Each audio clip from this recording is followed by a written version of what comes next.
જે કાલે એક્સિડન્ટ થયું મિત્રો 9:30 કલાકે બહુ ભયાનક એક્સિડન્ટ થયેલું છે અને એમાં બંને પિતા પુત્રનું મૃત્યુ થયેલું છે. તમને બતાવું મિત્રો, તમે ગાડીની હાલત જોઈ શકો છો કે કઈ રીતના કન્ડિશન છે.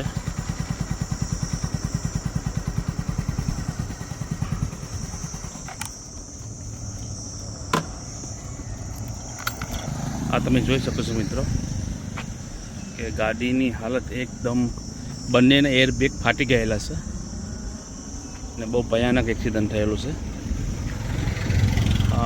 એમાં પિતા પુત્રનું મૃત્યુ થયેલું છે એવું જાણવા મળ્યું છે અને તે વતની મધ્યપ્રદેશના વતની છે એવું કહેવામાં આવ્યું છે. મિત્રો તમે જોઈ શકો છો ગાડીની હાલત.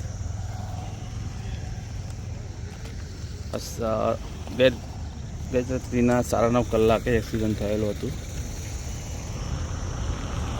કારણ કે રસ્તાનું કામ ચાલુ હોય અને ફૂલ સ્પીડમાં ગાડી આવતી હોય મિત્રો, આ ગાડી પણ તમે જોઈ શકો છો. આ ગાડી તો સાવ એકદમ ભયંકર એક્સિડન્ટ છે.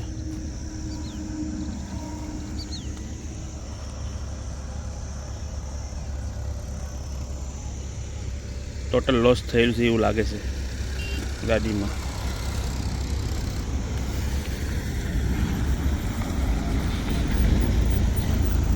તો મિત્રો, બધાને મારી વિનંતી છે કે રસ્તો બને ત્યાં સુધી બી કેરફુલ, સાચવીને આવો. ગાડી પર મને લાગે ગાડી ફૂલ ઝડપથી હશે આઈ થિંક, મારા ખ્યાલથી.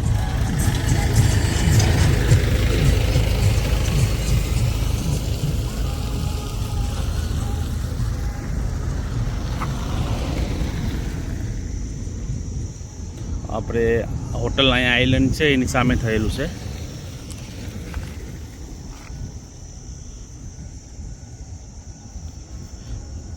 આપણે પઠ્યા જતા નાગવા એરપોર્ટ હાઈવે કહેવાય.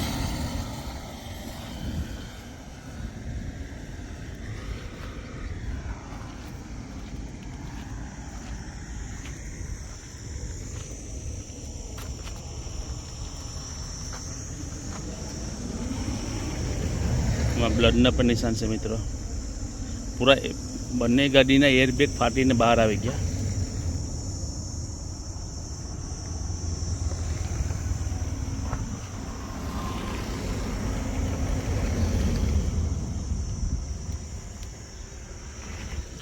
આ રસ્તો છે આપણે નાગબા એરપોર્ટ બાજુ છે, આ બાજુ આઈલેન્ડ બાજુ થયેલું છે એક્સિડન્ટ. મિત્રો, તમને ફરીથી વિનંતી કરું છું કે આ રસ્તા પર તમે રાત્રિને આવો તો જોઈને આવો.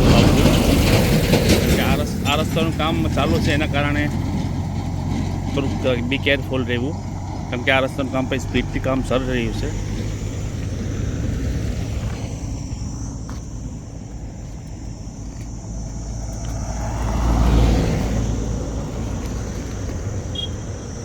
એટલે તો સરકાર બહુ સ્પીડથી કામ ચાલુ રાખેલું છે.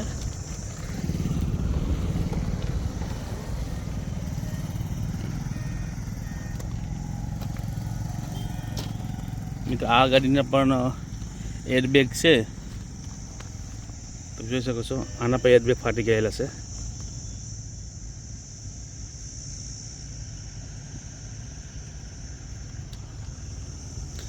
નાગવા એરપોર્ટ ટપીને એક્સિડન્ટ થયેલું છે. પઠિયા ટપીને હોટલ આઈલેન્ડ છે એ બાજુ થયેલું છે.